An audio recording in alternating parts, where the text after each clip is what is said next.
It was a great day of racing on the Bristol dirt track. The Cup race even came down to an overtime finish. Because I was fully prepared to get the bumper. I figured that was going to come at some point. But that bumper never came. And this video is all about why that may be the most surprising thing about the weekend.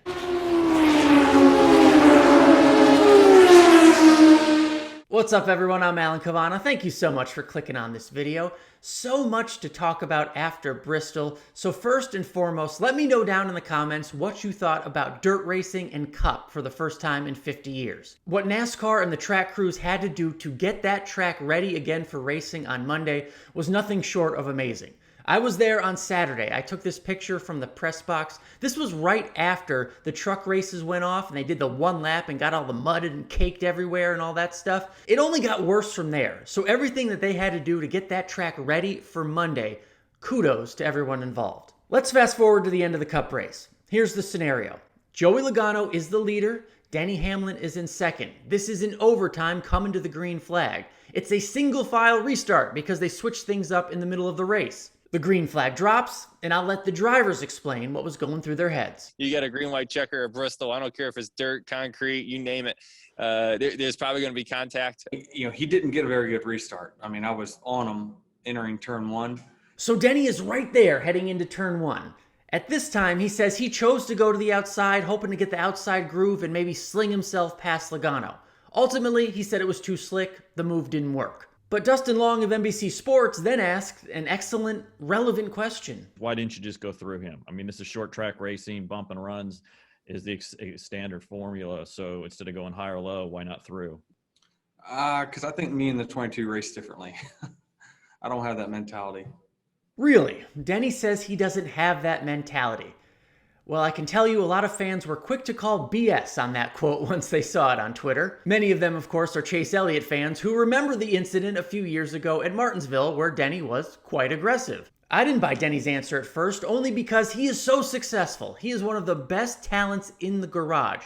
And to be successful in NASCAR, you have to be aggressive. The two go hand in hand. So to imply that he and Joey are different, I didn't think that was right. The more we heard from Hamlin, the more I thought I heard a tinge of regret. I just wasn't aggressive enough. I should have just kind of, shoved him out of the, when I had position on the bottom, I should have just moved up and got him in the dust and got rid of him. But I wanted to pass him clean, and I didn't, and so I didn't win. So one driver admits he wasn't aggressive enough and didn't get the win. The driver with the reputation for being too aggressive walked away with the trophy. That might sound too simple, but that's modern day NASCAR. I asked Joey Logano about the implication, the perception that he is too aggressive out there on the track. And he answered with that classic Joey Logano smile that just seems to piss people off. Honestly, when I look at what everybody's doing on the racetrack, maybe I was the first to it. And so that reputation stuck with me. But I can promise you, I watch every one of these races back, and I'm not the only one being aggressive. You look at this 550 rules package, everybody's aggressive. Look at the restarts. It's insane. I promise you, I am not the most aggressive guy on the racetrack anymore.